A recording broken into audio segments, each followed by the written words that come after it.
Well, hello there. Welcome to another trip. So anyway, we're in, this is Uwharrie National Forest in North Carolina. Matt was supposed to come out this trip, but he had a little emergency with his dog, so unfortunately he couldn't make it. So kind of last minute turned into a solo trip. But we're gonna hike the, or I'm gonna hike the Uwharrie Dutchmans Creek Trail. And to make it more interesting, because this, Uwharrie's, I don't know, is what it is. It's pretty flat, and maybe this will change my mind, but if you've seen 5 miles of it, you've probably seen pretty much all of it. But anyway, the Soylent challenge. So for this hike, covering 16 miles, about 2 days, all I brought out is about 5,000 calories of Soylent. If you don't know, Soylent is a meal replacement supplement, and it's basically a complete replacement for food. It's not just a protein shake. So in theory, and people have done it, you can drink it for very long periods of time without any ill effects, supposedly. So in this hike, all I have is water, some instant coffee, and the Soylent, and that's it. So we'll see how things go.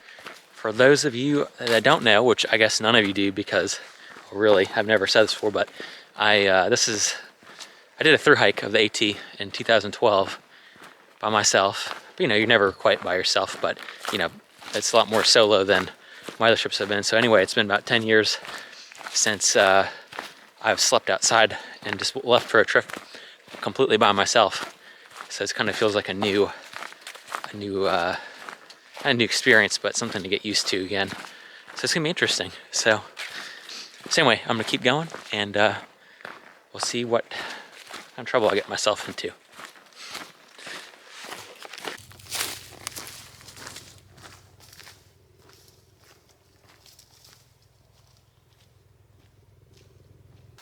I'm walking just about 2 miles here, and I found my way onto the Uwharrie Trail side. Wasn't quite sure. Like I said, my map system kind of pooped out on me, so I'm just kind of doing the paper map thing. Definitely feel kind of spoiled and dependent on maps with GPS on the phone now. I feel like it's kind of just one of those lazy brain things. You get dependent on easy things, and you start losing your critical thinking skills, even if it's just kind of short term.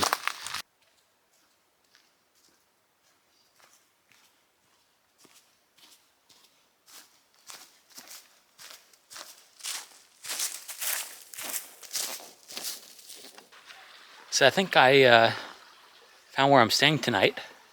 It's down in a little gap here. There's a nice water source there. Trail actually, can't see it, but continues that way. So, but yeah, it's a really nice big established campsite. Here's the campsite. It's actually really nice. Only thing I don't like about it, I guess, is animals like to go where there's water, and it's really easy water, and also it's just right on the trail. So obviously, anybody who walks here is going to see me. And another thing is I'm actually kind of practicing. I guess I'm not sure if it's a life skill or just kind of working on yourself, but what I find is, after doing a through hike, and maybe just how I'm wired in general, is once, if I'm up, I'm up, and when I'm down, I'm down. So I kind of have this bad habit, which is probably good for being productive and through hiking, but it's basically, if my legs can walk, I'm generally not interested in stopping for a camp. And it's good to get miles, but I'm not through hiking, so it's kind of like, a lot of my friends, I feel like I kind of, maybe not put them in a bad place, but they don't always want to do what I want to do. And I think I just kind of want to take a break here and smell the roses.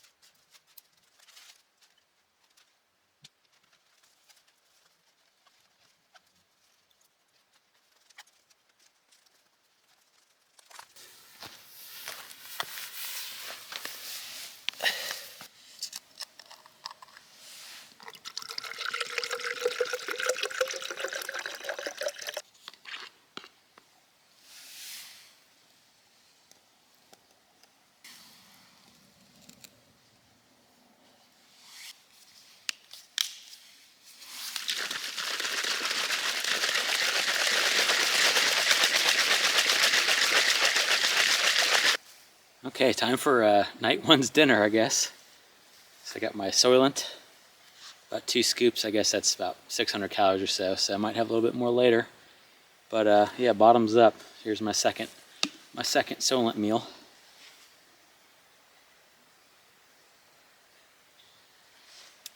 Doesn't taste too bad. I guess the reviews are right. It kind of tastes a little bit like pancake batter. This is chocolate one, so I would say it tastes to me more like a chocolate protein shake. So not too bad, livable. One thing I noticed is I've tried a little bit of this before is you know when you've had too many protein shakes and you just kind of feel that icky. I mean the thing is you're getting one macronutrient, basically protein, and you're starving on the other ones. Well, this has a good amount of protein in it, but also has the other macronutrients like some carbs and fat. So I find that after you eat it, you're more satisfied and you're not just like, oh, I feel like I just drank a protein shake. So it does feel more like a meal replacement. Kind of sucks. My friend Matt from My Live Videos was supposed to make it out here, but like I said, his dog had a emergency vet visit and ended up having a tooth extract, so just kind of ended up being he needed to stay home and watch his dog. So, but yeah, I miss him. I miss having a buddy out here. It's definitely different to be by yourself. So tomorrow, you know, easy peasy. Get up, pack up all the crap, drink Soylent, hike. I like it. Can't be any simpler than that, you know. It's kind of nice about being alone is you have only yourself to be accountable for and you know, you don't have to. No one has to wait on you, and you don't have to wait on anybody else. So that's a pro. A con is you have no one to talk to other than the camera. But you know, I think you know, pros and cons. So like I said, this is my first kind of solo trip since my thru hike in 2012. I mean, and this is just a night or two, but it is my first night sleeping in the woods alone. All my other trips I go on, you know, it's kind of, I'll plan them solo, but then I'll be like, hey, friend 1, 2, and 3, anybody want to go? And pretty much every single time someone's been able to go, so it just kind of never worked out with me going by myself. So yes, first time in the woods, sleeping alone for a long time. But yeah, out here I feel super comfortable. These woods, I don't really feel alone. I hear like maybe a quarter mile away, I hear some dogs. I hear some people talking. I was kind of worried that they were coming down the trail or something, but I think they're at a campsite probably a quarter mile away. And I hear coyotes. So yeah, I just kind of feel, you know, I feel alone, but not really. It's a weird way to describe it. So I feel like that's maybe a great place to start to kind of take your backpacking to the next level is not only, you know, all the obvious things like going on more trips, longer trips, but try taking a trip by yourself. Go somewhere. If you never slept in the woods all by yourself for a night, you're missing out. Try it. It's something. It's hard to go and do it though. You know, it takes a lot of motivation to convince yourself to prepare for a trip to go out and do all this work to be by yourself. At least it does for me. And B, to actually pull the trigger and be out there is a little bit. You know, you want to have the comfort of a friend, and it just kind of feels like you're putting yourself out there because you are. But I feel like the takeaway is worth it. I feel like it gives you a new level of confidence that you have done something. And I think only a very small amount of people have actually spent a night alone in a tent or whatever outside. It's pretty shocking. There's not a lot of, you know, there's not a lot of people who would come out and spend a night in a tent anyway, or could even do 1 or 2 nights and get it right, let alone do it by yourself. And it's kind of liberating. So yeah, I recommend it. Go outside, go to your nearest park, wherever's convenient. I mean, I'm in Charlotte. It's an hour away. You don't have to go far. Go out and spend the night by yourself. Just try it out. So.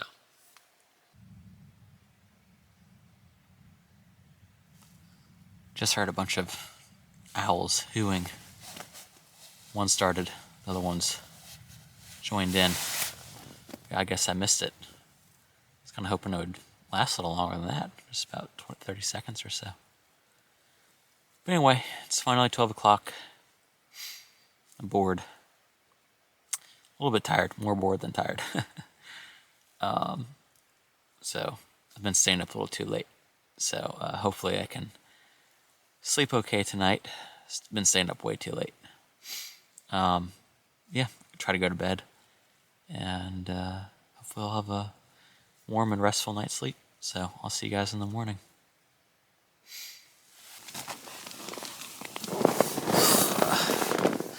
Good morning.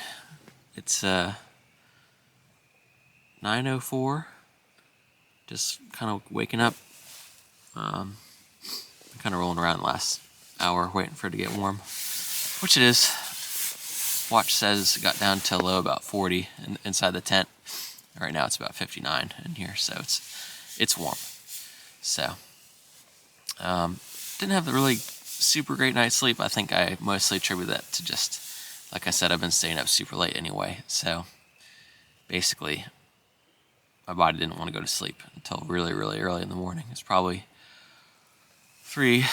after 3 before I actually was able to fall asleep at all. And realistically, I probably had like maybe two like hour and a half sleep sessions on my side in the early morning. So wasn't great, but I have some excess to get me through the day, so that's not really an issue or anything like that. And hopefully I'll sleep better tonight, and I'll be in a better sleep schedule when I get back. So, well, anyway, I'm gonna get up and have my Soylent, pack up and get going, I guess. So, anyway, cheers, I guess. Soylent breakfast, 3 scoops. Ooh, that's thick.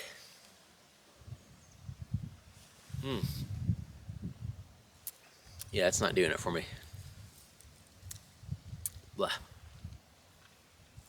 Oh well. Literally got nothing else, so.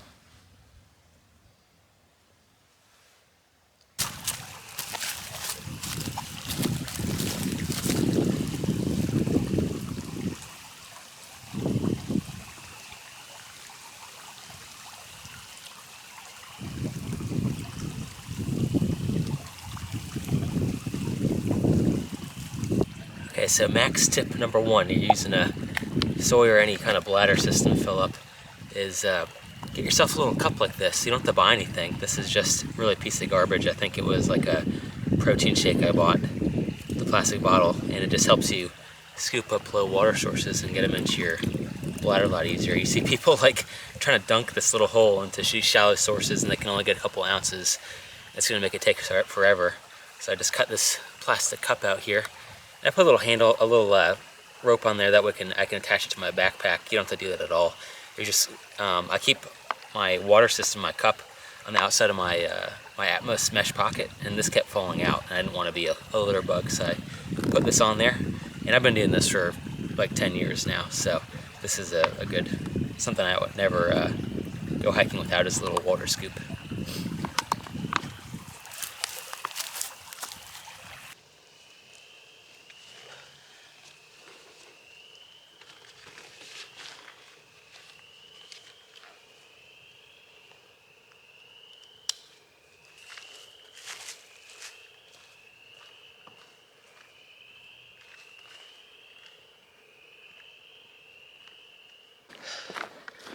But yeah, so far, like I said about Uwharrie, is it's definitely no Appalachian Trail. There's sections of the Appalachian Trail that are like this, or less wilderness, but I guess I was talking smack about Uwharrie. I said, if you walked 5 miles, you've probably seen all of it, which so far has been true, but you know what? Being out here by myself, I haven't seen another hiker. It's pretty damn nice. The weather's great, so I really have nothing to complain about. I would say Uwharrie is a great place to, if you're new to backpacking or want to get someone new, and you want to take gear on a test run, just imagine like the AT, except scaled down elevation-wise by a factor of, 3 to 5, I guess. So it takes a lot of the challenge of almost like the mountaineering and the really rugged terrain. I don't even have trekking poles out here, because so far I just don't think I really need it. And also got the camera to hold. But yeah, it's a great place probably to take a new backpacker or to shake down some gear. or just if something, just something very convenient. So it's pretty cool.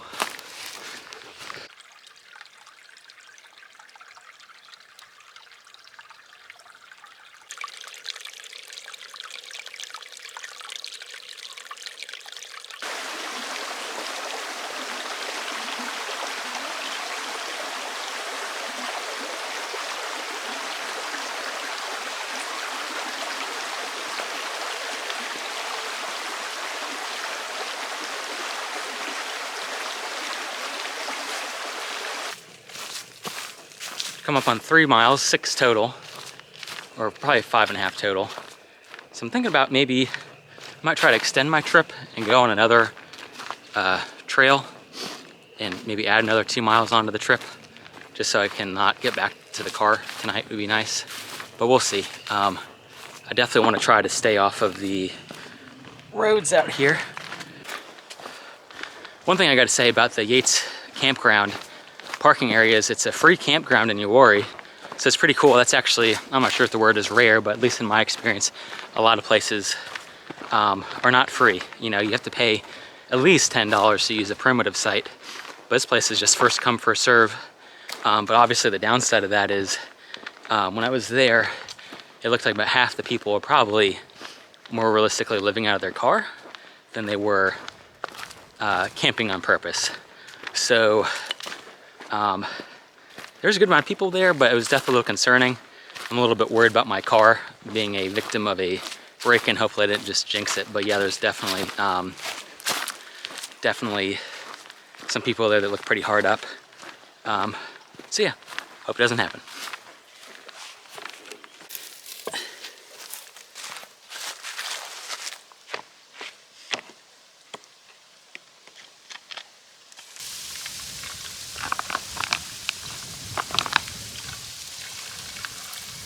Here's another max tip: is when you're using your Sawyer, cramp the bag down like this. Put the filter to the side so the unfiltered drips don't fall in, but roll the bag like a tube of toothpaste so you can put some torque on it so you can get some back pressure. You see the flow rate in this Mini, I mean, maybe I don't know what I'm talking about. This is one of the, I've only had 2 of these things, but the flow rate doesn't seem that pitiful. I mean, look at this thing, is it really that slow? I mean, I might spend definitely less than 10 minutes a day getting water, so is it really that bad?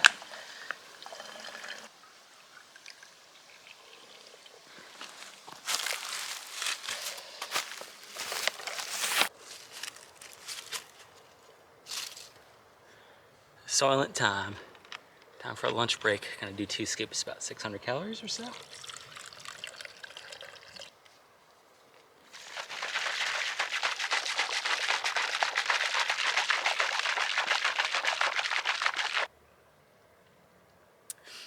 Yeah, it's not much to it. Eating the Soylent for lunch, I mean, like, I've had like, what, 2 swigs and I'm almost done. So it kind of takes a lot of enjoyment out of eating. It's fast. You know, I'll probably start feeling energized in a couple minutes, but yeah, you really put it down really quickly.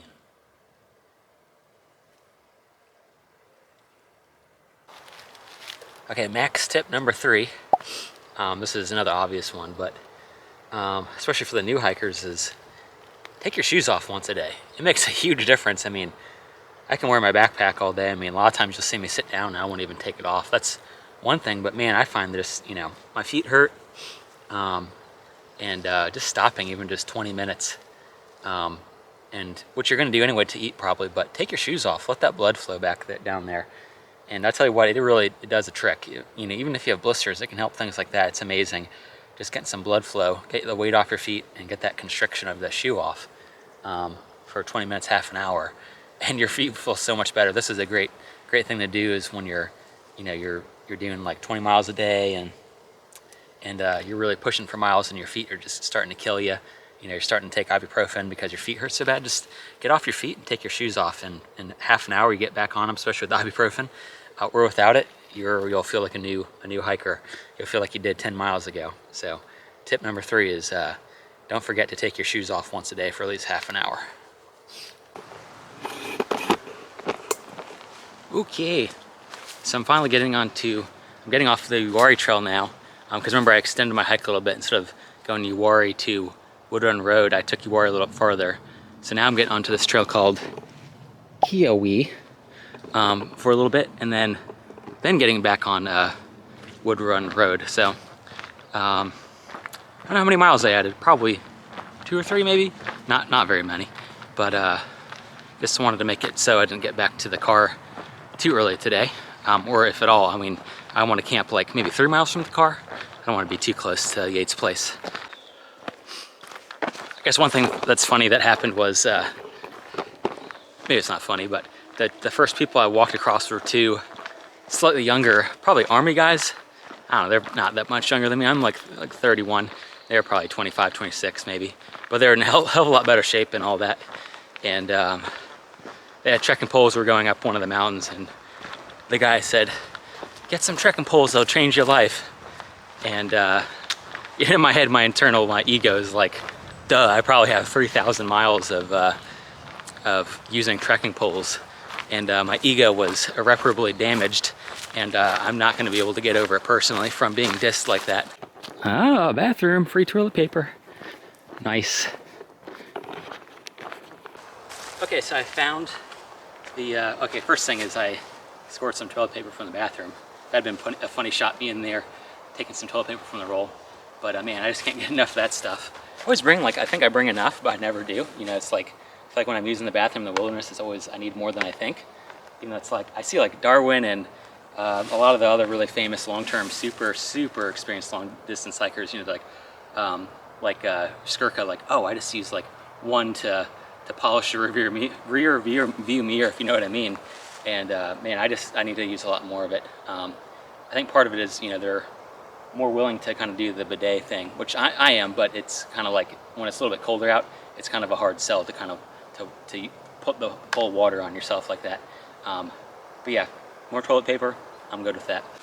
Ah, sun hoodie. I see why it's good to use now. Thanks, Amazon.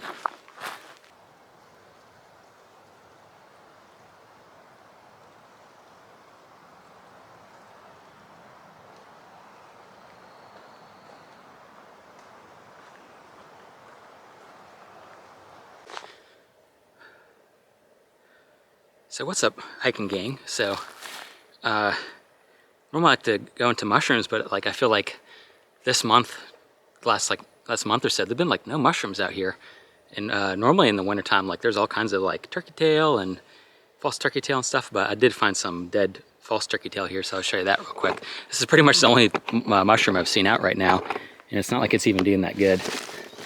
But this is, I believe this is like Sterium, the second word, it's like oystra. I think it means like oyster in Latin. Oh, this is not for false turkey tail. This is actually turkey tail. My mistake. So you can actually tell real turkey tail is a polypore, and on the underside, you'll see lots of little pores. This one's harder to tell because it's old and dried out. But you can see if you look close, there's little dried out little holes there. But that kind of shows you they do look really similar. And then if this was false turkey tail, which actually goes by the other name of parchment fungus, because it's like paper, and the false turkey tail, the parchment fungus, when you touch it, it'll be thinner and it'll feel like more like a piece of paper. Turkey tail kind of has, like, when it's not dried out, it kind of has some sponge to it right here.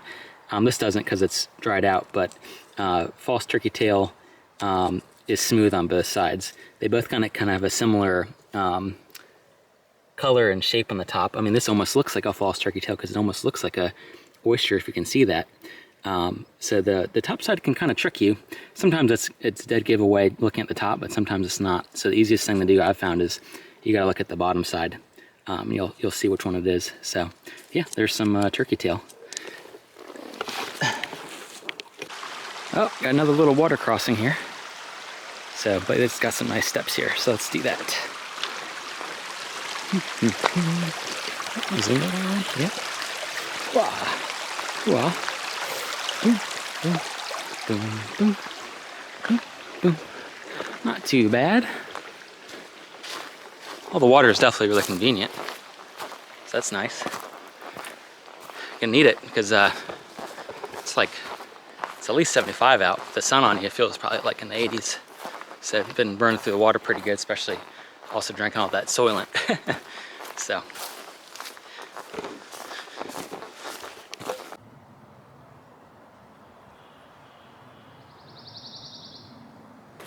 All right.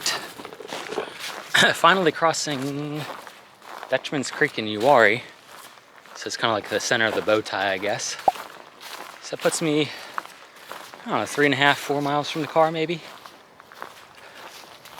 So majority of my trips have been hiked. Majority of my miles have been hiked. So I'm pretty happy right now. It's pretty good. It's just about 3 o'clock, and hopefully I think in the next hour I'll probably find a camp spot, settle down, and just try to relax a little bit, kind of enjoy the last of my time out here for this trip. And maybe I'll make a fire tonight, so that'd be kind of cool. Okay, anybody behind me? I don't seem like a goob talking to myself in the woods, but Mad Max tip number 4, I think. It's about sanitation. A lot of times you'll meet people on the trail, which is great, but then they want to shake your hand, someone that you don't know. And yeah, I mean, our hands are nasty out here. I mean, maybe not the first day, but my recommendation is, instead of doing a handshake or touching their hands at all, give them an elbow bump. I call it a hiker's handshake, hiker's elbow bump. I mean, it's like there's no running water. I mean, there's running water, but it's not so easy to wash your hands. You're scratching yourself. You know, you got to use the bathroom, you got to wipe. And basically, what you're trying to prevent is some sicknesses you can get short-term and long-term from, basically, I call it a poop mouth, which is fecal contamination, feces going in your mouth. So yeah, I mean, use the bathroom, or they do, and they get a little poop under their nail, and they touch your hand, and then you touch your mouth. You know, probably what's more likely to happen is you kind of get the very acute diarrhea for 24 to 72 hours. And then the worst that could probably happen is you could get something like cryptosporidium or giardia, which are basically severe diarrhea, and generally I think require antibiotics to treat. And that's how they spread, is they have these little cysts, and they come out in the animals, or even humans' feces. They go into water source, and they're like a seed, and they're just kind of waiting for them to get drinking or eaten, or, you know, getting caught under someone's fingernail, and then them shaking your hand, and you eat them, and they hatch, and then boom, you got giardia, and you gotta get off the trail. I've never had it, but I've always treated my water, and I've followed my safety guidelines, so I think that's you know, some evidence saying that, you know, these precautions work. But yeah, so instead of shaking someone's hand on the trail, I recommend, even your friends, is fist bump. It just, you know, it's just hard to be clean out here in people's hands. You just, you know, I know where they've been, and I'm not grossed out by it, but I don't want to get sick while I'm out here. So that's my advice. Mad Max tip number 4. Okay, since I guess we're talking about you know, foodborne and feces-borne illnesses on the trail to avoid, I guess it's time for me to share my experience with being sick on the trail. And this is, I have a pretty good track record. You know, I've probably had 3,000 miles, and I don't think I've ever really had diarrhea on the trail, or at least very minor. And I've never had giardia or anything like that, like I said. But this takes place in 2012, when I was coming into Neal's Gap. So, you know, kind of net fresh in the trail, just a couple hundred miles under your boots. And we're descending into Neal's Gap, which is in the Nantahala Outdoor Center, is what's there. And it's a super steep gap and decline and climb out. So we're coming in with some buddies down the trail for a couple days, and all of a sudden I get that feeling in my stomach. And you know what I'm talking about is when you're going fine, but it just hits you like just out of nowhere. You just feel like this thing like mobilized in your lower gut, like, oh man, like the torpedoes are like evacuate the ship. And it started off with just this really strong feeling of malaise, and it wasn't until thankfully that we got down to Neal's Gap where it finally hit me. But I had to use the bathroom immediately, so bad. And that was probably like the worst stomach thing I've ever had in my whole life. And so I immediately just, everything was out of me. And for the next 24 hours, maybe 48 hours, I did take a day off. I was not only, I had what my horticulture teacher used to call as the double dragon. I was having diarrhea and I was throwing up and I felt awful. But I managed it, you know. And what's interesting is, you know, this could have been either poop mouth acutely, or it could have been the norovirus, I'm guessing. Maybe someone correct me. The thing maybe that leads it to not being the norovirus is it only lasted 48 hours and I was miraculously cured. So I'm leaning towards me getting maybe some fecal contamination, unfortunately, and just my body being like, all right, everything has got to go. And now it's the sickest I've ever been on trail. And it was very quick, very strong, and I recovered very quickly, thankfully. So that's my interesting through hiking story for this trip, I think.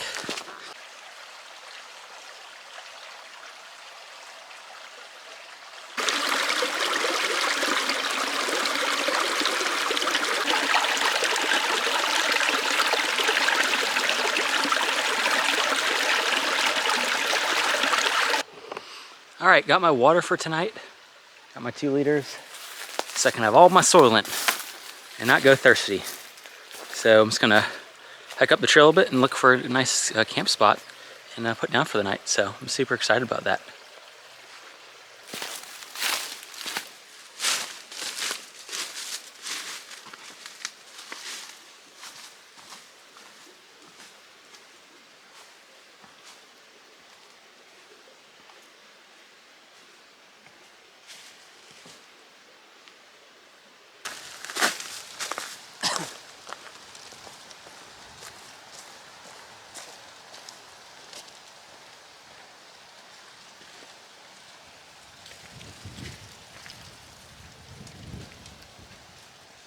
Woo! Okay, so it's 5:01. I'm at mile 12 for the day. I'm not that far from the car, and I'm not that far from the where I'm going to camp out tonight. Man, this is the only trail on here that I've seen in Uwharrie. This one, Dutchmans Creek. I'm gonna back up to Yates. Man, it's pretty steep. It's not bad. It's like the AT times 0.5.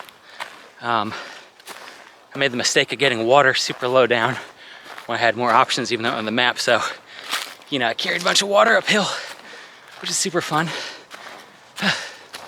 And yeah, now this would be a good trail to have the hiking poles, but I'm surviving.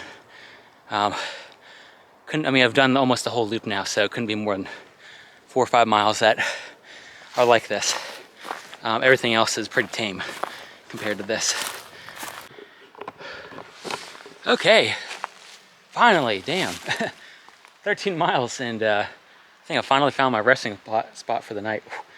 As usual, I walked way too many miles, way more than I want to. I mean, it's like, damn, Max, take it easy on yourself. Like, I'm walking myself, you know, that's about 8 hours of hiking. I really wanted to keep it towards 6.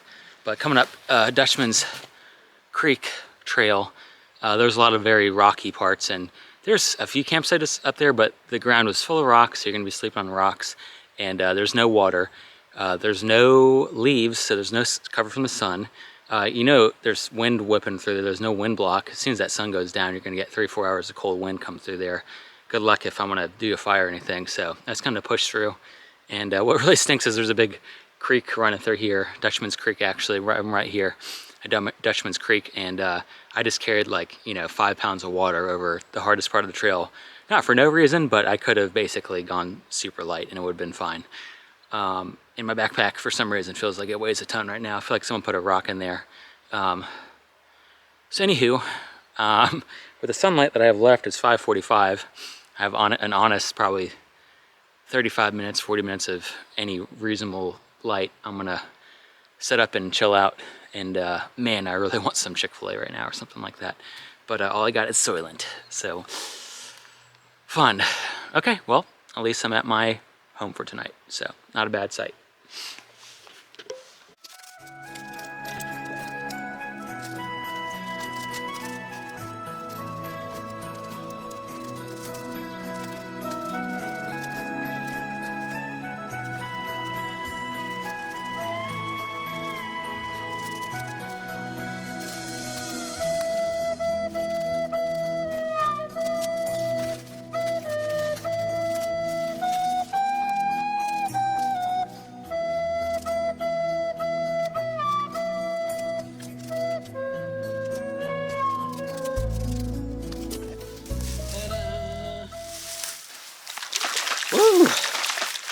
All right, dinner night 2.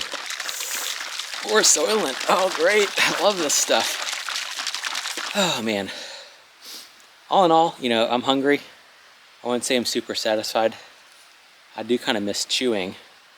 But mostly I miss, basically the thing with Soylent is just, the mealtime part is just a non-event. I mean, it's just kind of it's kind of like you're not even eating. I mean, it goes down so easy. You're just kind of within a few sips, you're done with the meal. And then you stop feeling hungry and you start having food energy.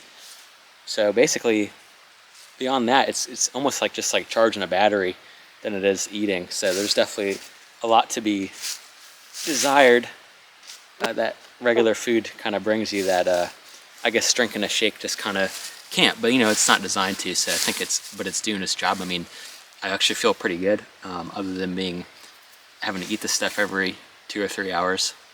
I was definitely thought passed through my mind to just hike back to the car, not have to go through 12 hours of sitting in the dark, and get Chick-fil-a tonight and not have to drink any more of this stuff. But I decided to see it through. I mean, I'm not even that hungry yet, so.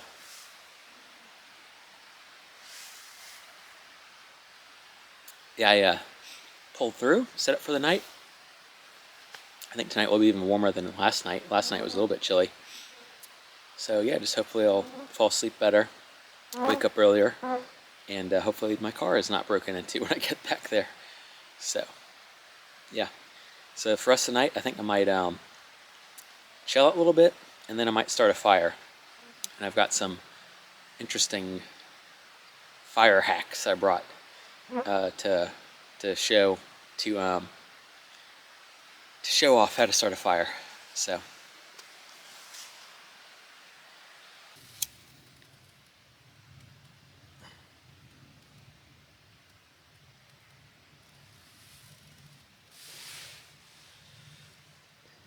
Get them there.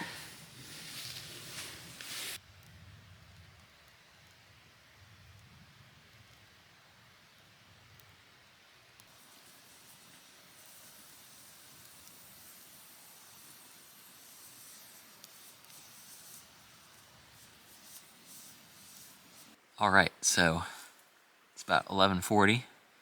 Had a good night by the campfire, and I wish I could say I enjoyed my dinner, but I didn't.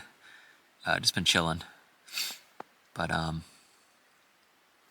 only thought is, I feel like with the Soylent, I think after I had my 2 scoops, I waited maybe 40 minutes. I had 2 more because I was still feeling hungry, but I started feeling kind of nauseous, kind of like I did this morning.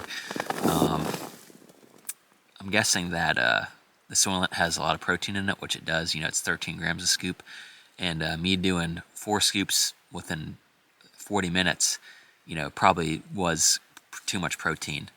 And I'll notice that if I have too much Soylent, I start to feel kind of queasy, but also then I start feeling very dehydrated. So I think it's probably just a symptom, just like having too much protein shake. You just kind of feel, you kind of just feel it creeping through your gut. So yeah, I think especially backpacking, anybody who's backpacking and if you're walking 8 plus hours a day, you need a lot more carbs and probably a lot more fat. And protein is really not the best fuel. So I think I kind of, that queasiness is probably from basically overdoing the protein and my body kind of having to work hard and dehydrate itself to break all that extra protein down.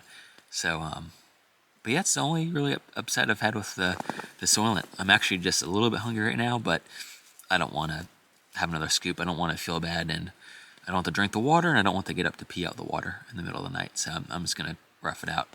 So, yeah, I have no more profound thoughts for tonight. It's about a little over 50 degrees in the tent.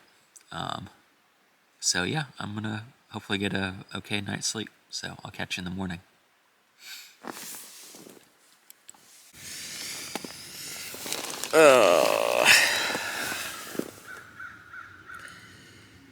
Good morning. Oh my God. It's like 9:20. Man, I guess I really beat myself up yesterday. I just didn't really sleep well again. A little bit better, but Not so much. Not necessarily because of the Soylent, I think mostly because just the miles yesterday, but I try to get down my last serving of Soylent with some coffee and some ibuprofen and just get moving and get out of here. So hopefully I can do that soon.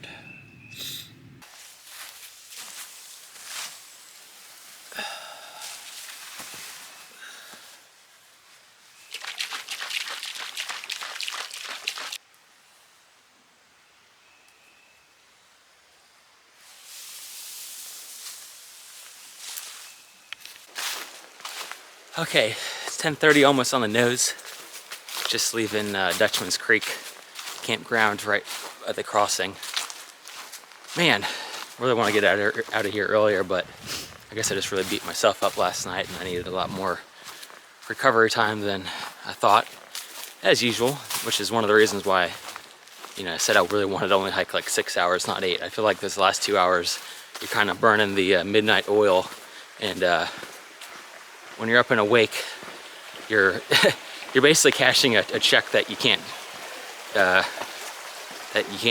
cash. What's the saying? I forget what it is. You're writing a check that you can't cash, and the next day you pay for it, and you gotta sleep in a lot later, and just honestly just spend a lot more time lying down. So anywho, hopefully less than 2 miles to the car. Very excited to get back there and get a shower and hopefully get some Chick-fil-A. I don't think today is Sunday.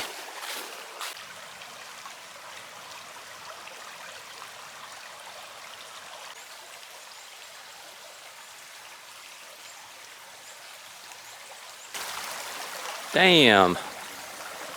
Oh man. Okay, well, I guess it's not a Mad Max adventure without getting my feet wet. I know I probably sound like a cat saying that or something, but I feel like a lot of times I don't get my feet wet on trips.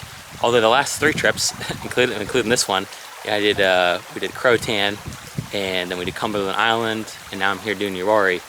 Each time, I've had to get my feet wet. So yeah, I'm done hopping across rocks, and I don't want to bust my ass. So at least I'm right next to the car. So if you can tell, I don't really like walking through water. I mean, I guess no one does. I might have another pair of shoes in the car. I don't know. It's only an hour drive home. So yep. Okay.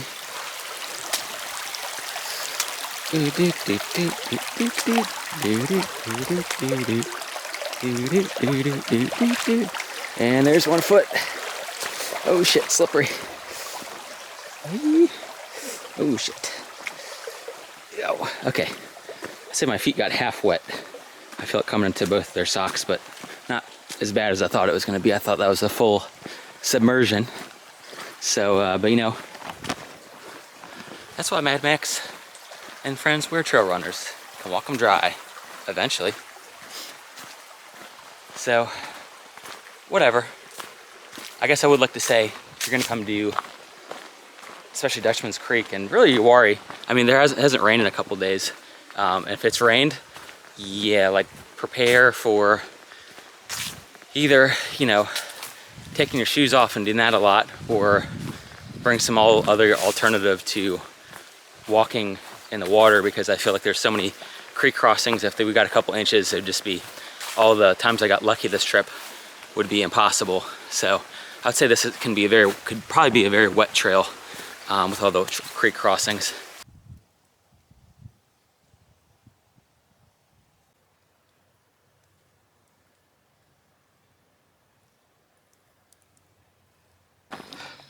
All right, I think I'm finally back at the parking area. Here's the Yates Place camping site, and I think that's the sign I saw when I first got in here that first night. This base, I didn't turn the camera on until I was right down there. I don't remember this orange ribbon being here, but I guess it was dark. I'm not sure why that's there. But anywho, I should be at the car. Woo! Damn! Oh, back in the car. Well, thankfully, nothing happened to my car. It started. Got the AC running. Head east on Dusty Level Road toward Corral Road. It's time to go to Chick-fil-A and then go home. So, what was I gonna say? We had about 2 miles, took about an hour, and just taking a leave. Oh man, happy to be back in the car. So, Chick-fil-a, here we go. Okay guys, the moment I've been waiting for. I haven't had any solid food in 49 hours. I've had nothing but Soylent. I got my Chick-fil-A. I'm so ready to eat this. I almost couldn't help myself reaching at the fry bag on the way home, but I didn't. I have not touched this yet, so I'm just, oh man. Let's do a French fry. Oh my God. Oh. Oh my God, even just 48 hours of Soylent, this tastes so different than what it normally tastes like. I mean, the sauce is so sweet, and there just seems like there's so much flavor. And the salt from the French fry, oh. Wow, I feel like the food tastes different. I mean, even the Sprite tastes like lemonade for some reason. The French fries and the sausages, everything is so much sharper, and the taste is different. It's just a lot stronger. It's hard to imagine like going longer than that. I mean, I know I could. I think I kind of figured out the Soylent. I think some of the key things were it's definitely like livable, but I think number one, it might have a little too much protein for someone that's basically exercising, 8+ hours a day. It needs more carbs and fat proportionally. So one thing I found is if you're drinking while hiking, and probably in regular life too, is mix it with more water than they specify. It shouldn't be like pancake batter. Water it down. Your body's gonna need that water to break those proteins down. Or else what happened to me is you drink it, and an hour later I started feeling kind of dizzy and just really dehydrated. Let's move on to the main event.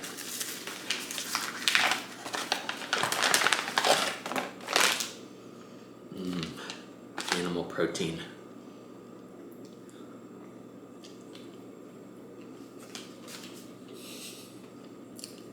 That's the moment I've been waiting for 48 hours.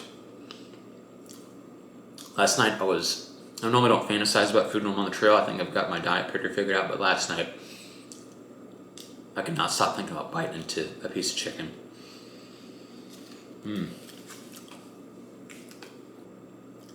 One thing I'm surprised is not quite as hungry as I thought I would be.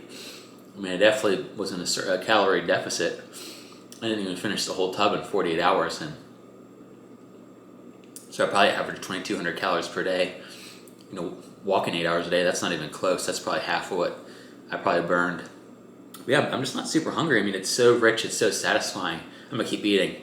But unlike regular, where you're just kind of like, I don't know, you just kind of feel blunted to it because you're so used to eating rich foods. But this is like, it's hitting the spot. But yeah, I'm just not, I mean, I'm hungry, but I'm not as hungry as I thought I would be.